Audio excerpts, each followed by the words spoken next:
করা হতে আরো ভালো। ইসলাম মানে মায় ভরা মধুর কোন ফুল, ইসলাম মানে জানা মাত্র ছেড়ে দেয়া ভুল। চারিদিকে শুনছি শুধু একটাই স্লোগান, ইসলাম ছিল। আজ থেকে কয়েক হাজার বছর আগে ইরানের অগ্নিপূজকদের মাথায় আসলো বছরের প্রথম দিন,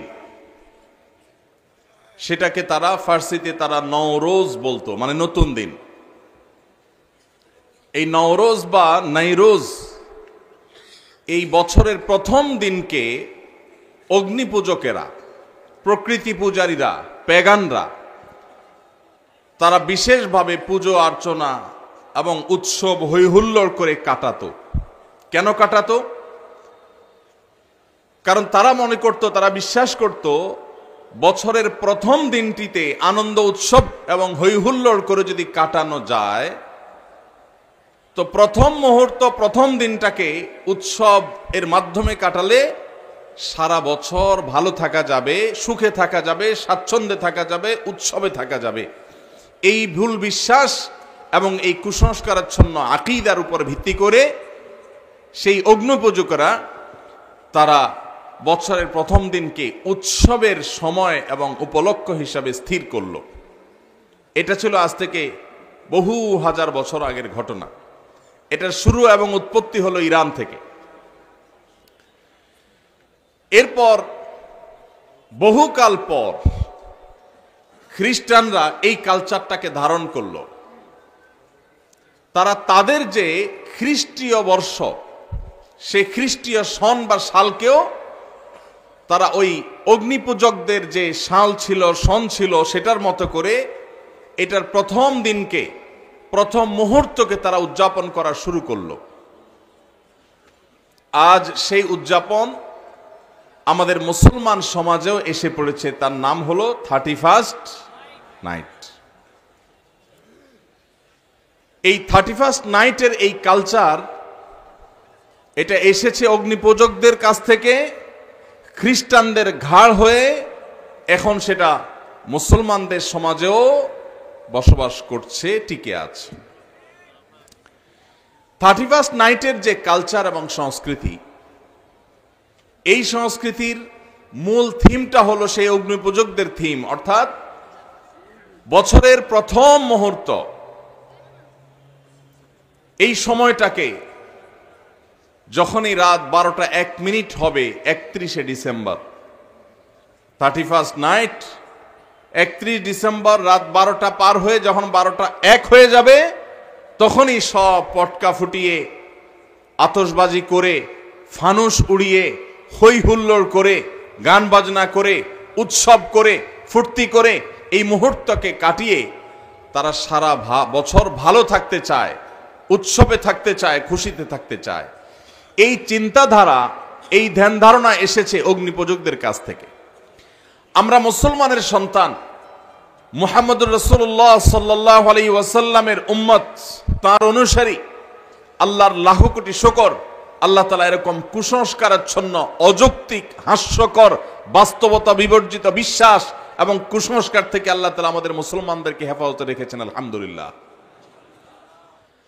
আল্লাহ রাব্বুল আলামিন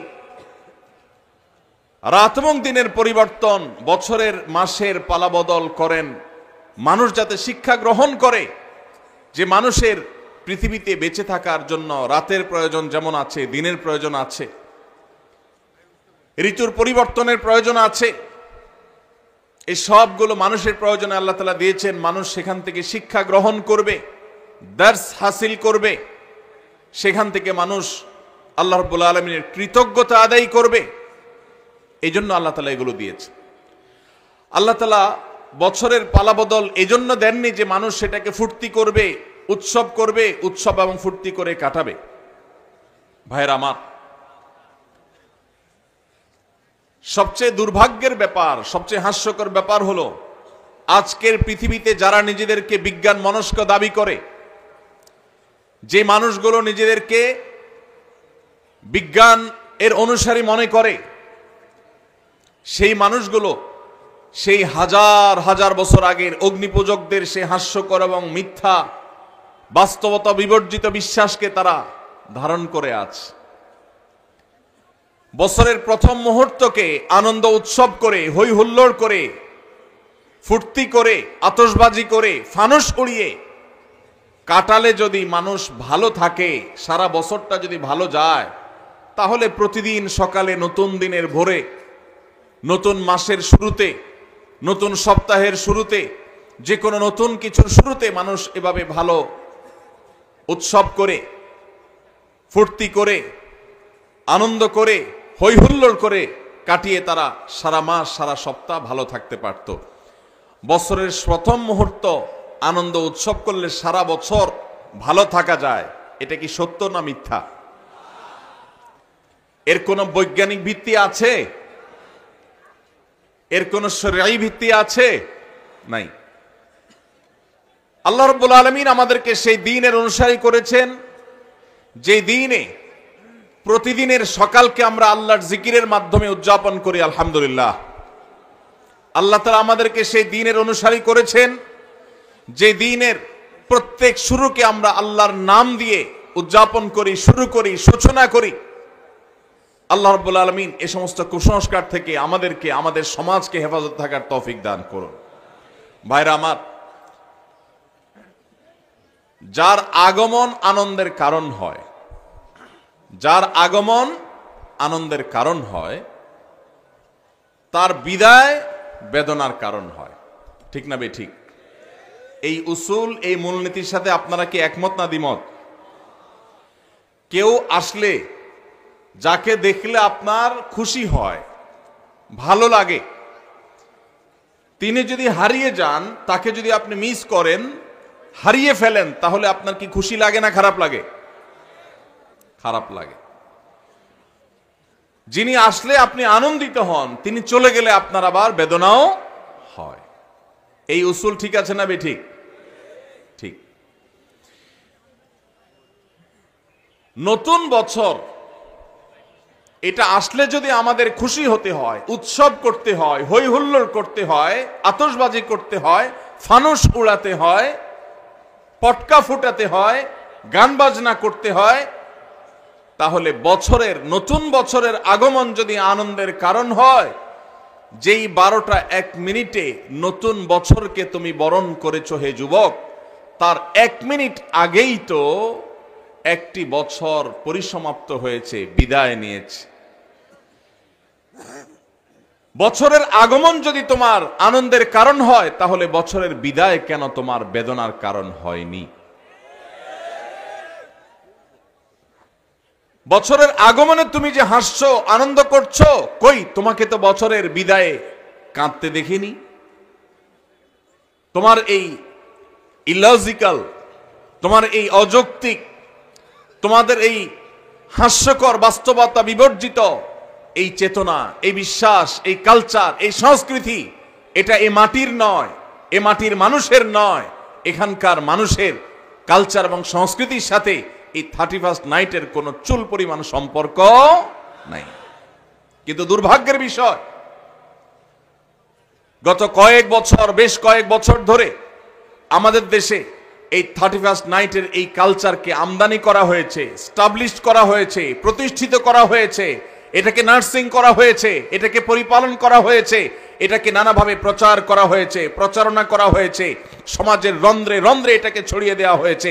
ঢাকা শহরে, চট্টগ্রাম শহরে, ময়মনসিংহ শহরে, খুলনা শহরে, বড় বড় শহরগুলোতে, এমনকি গ্রামেও 31st নাইটে 31শে ডিসেম্বর রাত 12টা 1 মিনিটে যে দৃশ্য দেখা যায়, সেটা কোনো মুসলমান সমাজে কখনো শোভনীয় হতে পারে না। ভাইরা আমার, আমরা পলিটিক্যাল ফ্যাসিজমের কথা বলি, রাজনৈতিক ফ্যাসিস্টদের কথা বলি, আমরা কালচারাল ফ্যাসিস্টদের কথা বলি না। এদেশে এক শ্রেণীর পত্রপত্রিকা, এক শ্রেণীর মিডিয়া, এক শ্রেণীর তথাকথিত বুদ্ধিজীবী, তারা আমাদের দেশের মানুষের উপর ভিনদেশী কালচারকে আমদানি করে, সেটাকে প্রতিষ্ঠিত করে এত বেশি কোণঠাসা করে রেখেছে এদেশের ওলামায়ে কেরামকে, দিনদার মানুষদেরকে, যে সংখ্যায় এদেশে মুসলমানরা বেশি হলেও সংস্কৃতিতে মুসলমানরা এদেশে আজও সংখ্যালঘু হয়ে আছে। আমরা সংখ্যাতে অনেক বেশি হলেও আমাদের কালচারে, আমাদের সংস্কৃতিতে আমরা সংখ্যালঘুর মতো। আমাদের উপরে চাপিয়ে দেওয়া হচ্ছে ভিনদেশি সংস্কৃতি।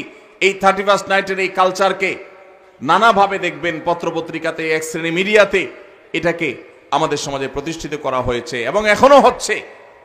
সময় এসেছে এই অনাচারের বিরুদ্ধে আমাদের তীব্র প্রতিবাদ গড়ে তোলার। বেশি দিন আগের কথা নয়, মাত্র 2 বছর আগে ঢাকার দুটি মর্মান্তিক ঘটনা আমাদের চোখের পানি এনে দিয়েছিল।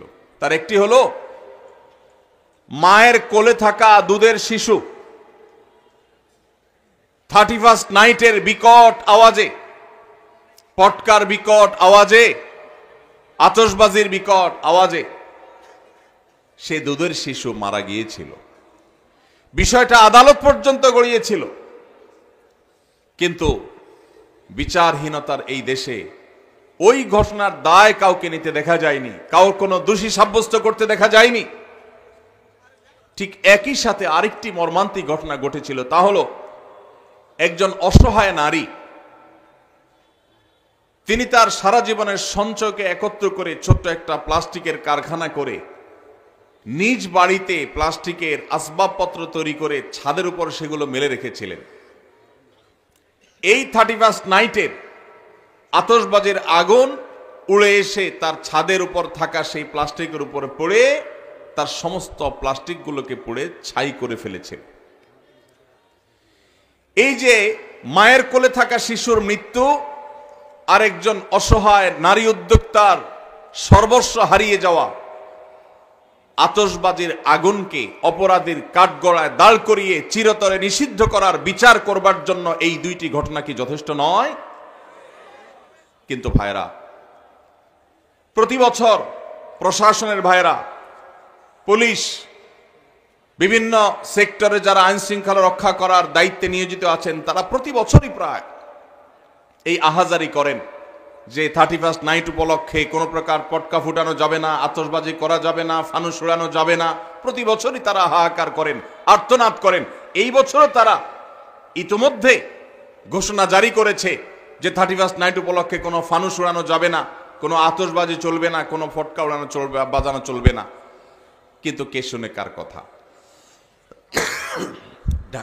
ঢাকার মতো, চট্টগ্রামের মতো এবং অন্যান্য বড় বড় জেলা শহরগুলো যেগুলো আছে, এই সমস্ত শহরের মতো যেই জায়গাগুলোতে বৈদ্যুতিক তার আমাদের মাথার উপরে জালের মতো বিছানো আছে, এই আতশবাজির আগুন যেই কোনো সময়, যেই কোনো এলাকায় শত শত হাজারো মানুষের আগুনে পড়ে ছাই হওয়ার কারণ হওয়ার আগেই এই 31st নাইটের এই অপসংস্কৃতিকে ঝেঁটিয়ে আমাদের সমাজ থেকে বিদায় করতে হবে। ভাইরা আমার, সংস্কৃতির উৎপত্তি হলো ধর্ম। সংস্কৃতি কখনো অঞ্চল ভিত্তিক হয়, ভাষা ভিত্তিক হয়, ধর্ম ভিত্তিক হয়। কিন্তু এই 31st নাইটের এই কালচার, এটা কোনো ধর্মের মানুষের ধর্মীয় কালচার নয়, এটা এই মাটি এবং এই দেশেরও কালচার নয়। তাহলে ভিনদেশী এই কালচারকে যারা পরম আদরে, পদম যত্ন করে এটাকে লালন পালন করেছে, আরেকটি কালচার আসছে 14ই ফেব্রুয়ারি। এই সমস্ত কালচারগুলোকে সমাজে প্রতিষ্ঠিত করা হয়েছে অত্যন্ত সূক্ষ্মভাবে, আমরা অনেকে টেরও পাই নাই। ভাইরা আমার, বিনোদনের নামে, নাটক সিনেমার নামে এই দেশে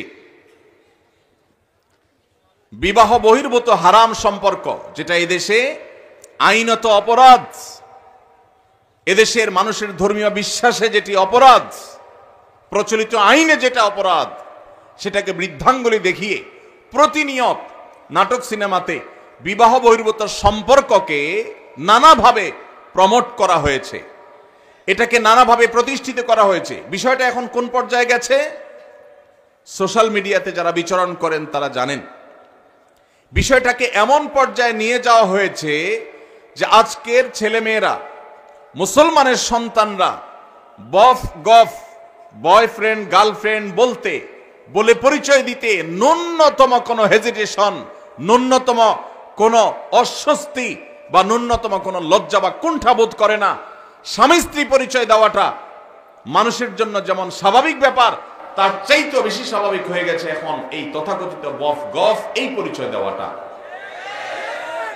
এই জিনিসটা এমনি এমনি হয়ে যায় না। এই সমাজের শত্রুরা যারা কিছু হলে বিদেশে পাড়ি জমাবে, সরকারের ঊর্ধ্বতন কর্তৃপক্ষের সাথে বসা এক বৈঠকে বলেছিলাম, দেখেন ভাই, কিছু হলে অনেকে চলে যাবে ভারতে, অনেকে চলে যাবে আমেরিকায়, আমরা হুজুররা এদেশের মাটি ছেড়ে কোথাও যাব না ইনশাআল্লাহ। আপনারা কেউ ভারতে যাবেন, কেউ আমেরিকায় যাবেন, কেউ ইংল্যান্ডে যাবেন, কেউ ইউরোপে যাবেন, আপনাদেরকে ওয়েলকাম গোটা পৃথিবী করবে, আমাদেরকে কেউই ওয়েলকাম করবে না। কেউ তো করবে না, এমনকি সৌদি বা মিডল ইস্টও আমাদেরকে ওয়েলকাম করবে না। আর ওয়েলকাম করুক বা না করুক, এই মাটি ছেড়ে এদেশের মুসলমানরা পৃথিবীর কোথাও যাবে না। এই মাটিকে নষ্ট করতে আপনাদেরকে দেওয়া হবে না। আপনারা এই মাটি নষ্ট করবেন, করে এরপরে বিদেশে পাড়ি জমাবেন, এদেশকে লুট করে নিয়ে চলে যাবেন, এরপরে বিদেশে গিয়ে স্বামী সন্তান নিয়ে বেঁচে থাকবেন। এটা আমরা মুসলমানরা ইনশাল্লাহ হতে দেব না। আমাদের এই সমাজকে নষ্ট করে, সেখানে যুবকদেরকে চরিত্রহীন করে, তাদের কাছে জেনা বেবিচারকে ডাল ভাত করে দেওয়ার জন্য এদেশের যে সমস্ত নাটক সিনেমাগুলোর দায় আছে, বিবাহ বহির্ভূত সম্পর্কের কারণে যত বাবা মার অবাধ্যতার ঘটনা ঘটেছে, যত অসামাজিক কার্যকলাপ হয়েছে, যত ভ্রূণ হত্যা হয়েছে, যত গর্ভপাত, অবৈধ গর্ভপাতের ঘটনা ঘটেছে, যত আত্মহত্যার ঘটনা ঘটেছে, যত শিক্ষার্থীর শিক্ষা জীবন ধ্বংস হয়েছে, ক্যারিয়ার ধ্বংস হয়েছে, তার সবগুলোর জন্য এই দেশে এই বিবাহ বহির্ভূত সম্পর্ককে নাটক সিনেমার নামে, নোবেল উপন্যাসের নামে যারা প্রতিষ্ঠিত করেছে, তারা এই সমস্ত অপরাধগুলোর জন্য দায়ী এবং তাদের বিচার হওয়া উচিত। আজ আমার মুসলমানের সন্তান, আমার যুবক ভাই, সে তার হারাম সম্পর্ক আছে কোন মেয়ের সাথে, সে পরিচয় দিতে তার ন্যূনতম কুণ্ঠা হয় না। এক সময় কুণ্ঠা হতো, এর দায় আরেকটি জায়গায় গিয়ে পড়ে, সেটা হলো শিক্ষার নামে পাঠ্যপুস্তকের মধ্যে বিবাহ বহির্ভূত সম্পর্ককে স্বাভাবিককরণের একটা প্রচেষ্টা গত কয়েক বছর ধরে চলে আসছে। এটা নিয়ে আমরা কাজ করেছি। বছর দুয়েক আগে একবার সরকারের একটা এজেন্সির সাথে একটা দীর্ঘ বৈঠক হয়েছিল আমার এ বিষয়ে। সেখানে নোট নিয়ে গিয়েছিলাম, বলেছিলাম, ভাই বলেন, মুসলমান তো বটে, এদেশের হিন্দু, এদেশের খ্রিস্টান, এদেশের বৌদ্ধ, এদেশের যে কোনো ধর্মের মানুষের অনুসারীরা তারা কি বিবাহ বহির্ভূত সম্পর্ককে অ্যাপ্রিসিয়েট করে কি করে না, এটার উত্তর আমাকে দেন। এদেশের সকল ধর্মের মানুষ বৈবাহিক উপায়ে তারা সংসার করতে, পারিবারিক ব্যবস্থাপনা গড়ে তুলতে তারা অভ্যস্ত। এই কালচারটাই হলো এই মাটির কালচার। এই মাটিতে বিদেশিদের বস্তা পচা সস্তা কালচার আমদানি করে আমার তরুণদের চরিত্রকে নষ্ট করবার অধিকার আপনাদেরকে কে দিয়েছে? দুর্ভাগ্যজনক হলেও সত্য, আজ পাঠ্যপুস্তকগুলোতে শিক্ষার নামে আমরা দেখেছি গত বহু বছর ধরে আমাদের তরুণ তরুণীদেরকে, আমাদের কিশোর কিশোরীদেরকে অবৈধ সম্পর্ক করবার জন্য তাদেরকে নানাভাবে প্ররোচনা দেওয়া হয়েছে, তাদেরকে নানাভাবে উৎসাহিত করা হয়েছে। নবম শ্রেণী জানা যেন সপ্তম শ্রেণী বইয়ে এই গল্প পর্যন্ত ছিল যে কোনো ছেলে স্কুলের কোনো মেয়ের সাথে হারাম সম্পর্ক করলে বাবা মা যদি সেখানে বাধা দেয়, তাহলে সেক্ষেত্রে বাবা মার সে বাধা দেওয়া অন্যায়, এটা তাদের নৈতিক, এটা তাদের অধিকার, এটা তাদের চাওয়া। পশ্চিমাদের অনেক ভালো দিক আছে, তারা জ্ঞানে বিজ্ঞানে অবকাঠামোতে অনেক কিছুতে তারা আমাদের চাইতে এগিয়ে আছে, কিন্তু পরিবার ব্যবস্থাপনায় তারা আমাদের থেকে কতটা পিছিয়ে আছে? জ্ঞানে বিজ্ঞানে অবকাঠামোতে, শিল্পে, উন্নতিতে তারা যদি আমাদের চাইতে 500 বছর এগিয়ে থাকে, পারিবারিক ব্যবস্থাপনায় আমরা তাদের চাইতে 1000 বছর এগিয়ে আছি আলহামদুলিল্লাহ। অতএব তাদের কাছ থেকে বস্তা পচা সস্তা কালচার আমদানি করে আমাদের দেশের এই কালচারকে ধ্বংস হতে দেওয়া যাবে না।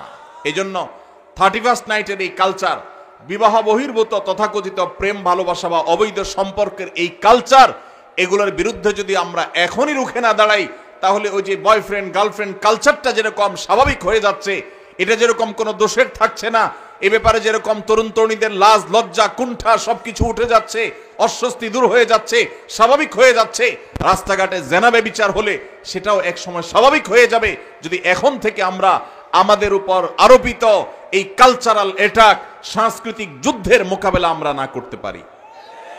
ভাইরা আমার, সেজন্য আপনারা যারা ওয়াজ মাহফিলে এসেছেন, আপনারা বেশিরভাগ মানুষ 31st নাইটের ফানুস উড়াবেন না আমি জানি, আপনারা বেশিরভাগ মানুষ 31st নাইট উদযাপন করবেন না আমি জানি, তারপরও আপনাদেরকে কথাগুলো বলার উদ্দেশ্য হলো সমাজের প্রত্যেকটা জায়গায় জায়গায় মসজিদে মসজিদে এই অপসংস্কৃতি প্রতিরোধ কমিটি গড়ে তুলতে হবে এবং উদ্যোগ নিতে হবে যে আমাদের তরুণদের কেউ যদি এই উচ্ছৃঙ্খল কাজ করতে যায়, কেউ যদি রাত 12টা 1 মিনিটে বিকট আওয়াজে আবারও কোনো মায়ের কোলে থাকা শিশুকে হত্যা করতে উদ্যত হয়, আবারও যদি কোনো অসহায় নারী উদ্যোক্তার সব পুড়িয়ে ছাই করে দিতে উদ্যত হয়, তাহলে তার সে কালো হাত থামিয়ে দিতে হবে, তাকে আইন শৃঙ্খলার কাছে সুপর্দ করতে হবে।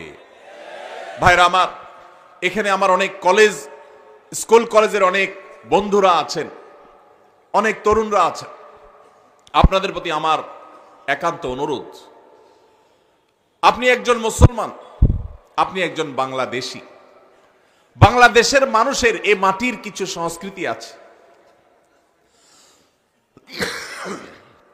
মুসলমান হিসাবে আপনার কিছু সংস্কৃতি আছে। মনে রাখবেন, যে কোনো জাতির আত্মপরিচয়, তাদের আইডেন্টিটি, এটা তাদের সংস্কৃতির মধ্য দিয়ে টিকে থাকে।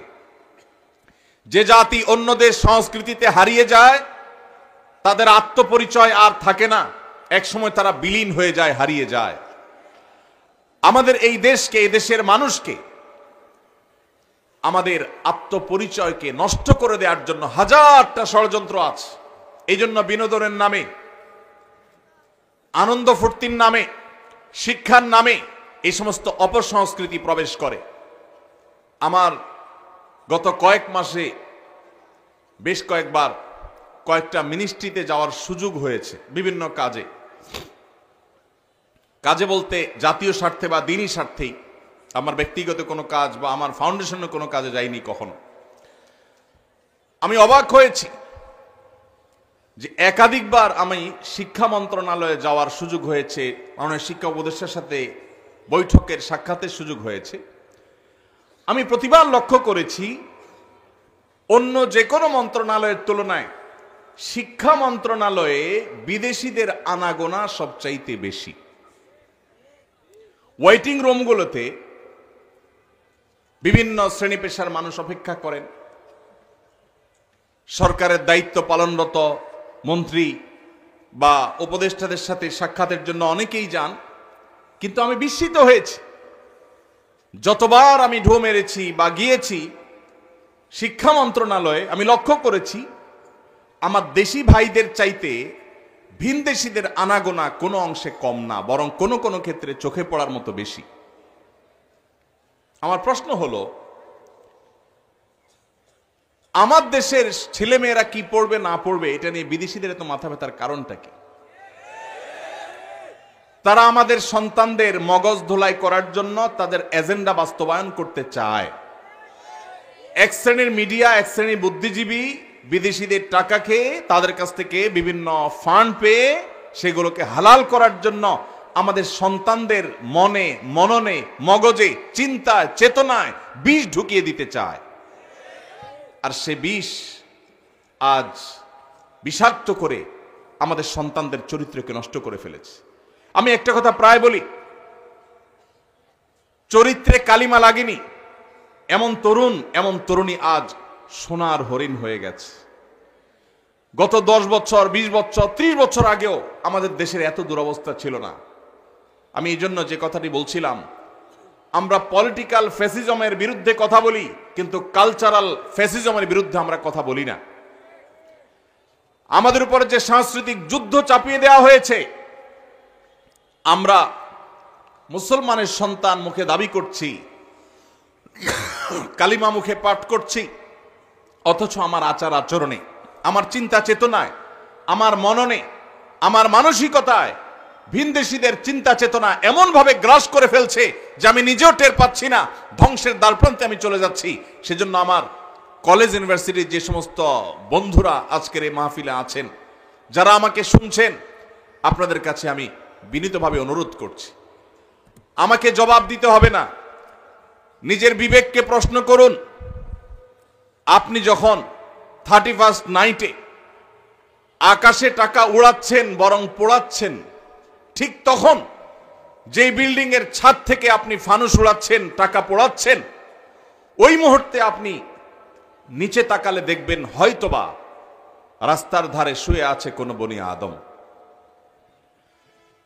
রাস্তার ধারে শুয়ে থাকা কোন মায়ের কোলে থাকা শিশু হয়তো মাকে বলছে, মা আকাশে কিসের আলো, কিসের আগুন। কনকনে শীতে কাঁপছে দেশের প্রত্যন্ত অঞ্চলে এখনো অনেক অভাবী, অনেক অসহায় মানুষ। এইরকম একটা পরিস্থিতিতে জাস্ট আপনি ফুর্তি করার জন্য অগ্নিপূজকদের কালচারকে আমদানি করে আপনি আকাশে টাকা পোড়াচ্ছেন। নিজের বিবেককে জিজ্ঞাসা করুন, আপনার এই কাজের সপক্ষে আপনার বিবেক আপনাকে সায় দেয় কিনা। ভাইরা আমার, একজন ইমানদার তার জীবনের একটি বছর যখন পার হয়ে যায়, নতুন একটি বছর যখন আসে, এটা তার জন্য আনন্দের কারণ হয় না। সব নতুনের আগমন মানুষের আনন্দের কারণ হয় না, বরং মানুষের বিবেকে করাঘাত করে কোন নতুনের আগমন। একজন ফাঁসির দণ্ডপ্রাপ্ত আসামির কাছে নতুন দিন, নতুন রাত, নতুন সপ্তাহ, নতুন মাস, নতুন বছর এটা আনন্দের কারণ হয় না। কারণ যত সময় সামনের দিকে অগ্রসর হয়, লোকটা তত ফাঁসির কাষ্ঠের দিকে এগিয়ে যায়। আমরা যখন আল্লাহ রাব্বুল আলামিন আমাদেরকে যখন প্রাণ দিয়ে সৃষ্টি করেছেন, কুল্লু নাফসিন যায়িকাতুল মাউত, একদিন আমাদের মৃত্যু স্বাদ আস্বাদন করতেই হবে। একটি বছর চলে আসা মানে হলো আমার বাজেট থেকে, আমার হায়াত থেকে একটি বছর খসে পড়া, কবর দিকে এগিয়ে যাওয়া। একজন মুসলমান, একজন বিবেকবান মানুষ এই জন্য নতুন বছরের দোরগোড়ায় দাঁড়িয়ে ফুর্তি করতে পারে না। এটা বাস্তবতা বিবর্জিত, হাস্যকর, অযৌক্তিক একটি কালচার যেটি অগ্নিপূজকেরা করত। আজ বিজ্ঞান মনস্ক হওয়ার দাবি করে যারা এই কাজগুলো করছে, তারা নিজেরা ধ্বংস হচ্ছে, আমাদের সমাজকে ধ্বংসের দ্বার প্রান্তে নিয়ে যাচ্ছে। বিধায় এই 31st নাইটের এই কালচার, এই অপসংস্কৃতি, এটিকে আমাদের দেশ থেকে ঝেঁটিয়ে বিদায় করতে হবে ইনশাআল্লাহ। ভাইরা আমার, প্রতি বছর আমাদের দেশে শহরের যে সমস্ত 5 স্টার হোটেলগুলো আছে, বিভিন্ন ক্লাব সমিতি এবং বারগুলো আছে, আপনি পত্রপত্রিকা খুললে, গুগল করলে, অনলাইন সার্চ করলে দেখতে পাবেন কোটি কোটি টাকা, মিলিয়ন মিলিয়ন ডলার এই সমস্ত হোটেলগুলোতে খরচ করা হয়, ফুর্তি করা হয় শুধুমাত্র 31st নাইট উদযাপন করতে গিয়ে। সংস্কৃতি যেখানে, তার উৎপত্তি যেখানে, ধর্ম, অঞ্চল বা ভাষা, এই 31st নাইটের সাথে এ অঞ্চলের, এদেশের মানুষের ভাষার বা ধর্মের কোনো সম্পর্ক যেহেতু নাই, অতএব এই কালচার কি আমাদের কালচার? এই সংস্কৃতি কি আমাদের কালচার, সংস্কৃতি? তাহলে যে সংস্কৃতি আমাদের সংস্কৃতি নয়, যে সংস্কৃতি মায়ের কোলের শিশুকে হত্যা করে, যে সংস্কৃতি পরিবেশকে দূষিত করে, যে সংস্কৃতি পরিবেশকে ধ্বংস করে, যে পরিবেশ মানুষকে সর্বস্ব করে, যে পরিবেশ অগ্নিকাণ্ডের ঘটনা ঘটাতে পারে, যে পরিবেশ উন্মাদনা সৃষ্টি করে, সেই পরিবেশ বা সেই সংস্কৃতি সেটা কখনো আমাদের দেশে থাকতে পারে না। আমরা সরকারের কাছে উদাত্ত আহ্বান রাখতে চাই, 31st নাইট উপলক্ষে শুধুমাত্র পটকা ফুটানো আর ফানুস উড়ানো বন্ধ করা নয়, বরং 31st নাইটের এই সংস্কৃতিটাকে নিষিদ্ধ করা হবো। ভাইরা আমার, আমরা আমাদের তরুণদেরকে মহল্লা মহল্লায় তাদেরকে কাউন্সিলিং করব, বুঝাবো। 31শে ডিসেম্বর দিনের বেলায় মহল্লা মহল্লায় আপনাদের প্রতি আমার আহ্বান, যে যুবকদেরকে বোঝানো শুরু করেন যে যুবক, কোনো অবস্থাতে এই টাকার অপচয় করা তোমার ইসলামের সাথে যায় না, ইমানের সাথে যায় না। এই ভিনদেশী সংস্কৃতিকে তুমি কখনো আলিঙ্গন করতে পারো না। আমরা যদি সবাই সচেতন হই, সবাই যদি সচেতনতার এই কাজে লেগে যাই, সবাই যদি সবাইকে সতর্ক করি, সবাই যদি দাওয়াতের কাজ করি, ইনশাআল্লাহ আমাদের তরুণরা এই বিপদগামিতা থেকে ফিরে আসবে। এবং যে সমস্ত মিডিয়া যে সমস্ত তথাকথিত বুদ্ধিজীবীরা আমাদের দেশে এই সমস্ত অপসংস্কৃতি চাপিয়ে দিতে চায়, তাদের বিরুদ্ধে আমাদের কথা বলতে হবে, মুখ খুলতে হবে। আল্লাহ তাআলা আমাদের সবাইকে সেই তৌফিক দান করুন। সবাই এই জন্য দাওয়াতি কাজ করতে প্রস্তুত আছেন তো ইনশাআল্লাহ? আল্লাহ তাআলা আমাদের সবাইকে এই অপসংস্কৃতিকে দূর করার জন্য কার্যকর ভূমিকা পালন করার তৌফিক দান করুন। ভাইরা আমার, রাত অনেক হয়েছে এবং সকাল থেকে আপনারা অনেক দীর্ঘ আলোচনা শুনেছেন। আমার মনে হয় যে কথা দীর্ঘায়িত না করাই উচিত। আল্লাহ রাব্বুল আলামিন সকাল থেকে এই পর্যন্ত ওলামা ইকরামের মুখ থেকে, জবান থেকে, পবিত্র জবান থেকে যে সমস্ত কথা আমরা শুনেছি, আল্লাহ তাআলা আমাদের সবাইকে আমল করার তৌফিক দান করুন। জাযাকুমুল্লাহু খায়রা।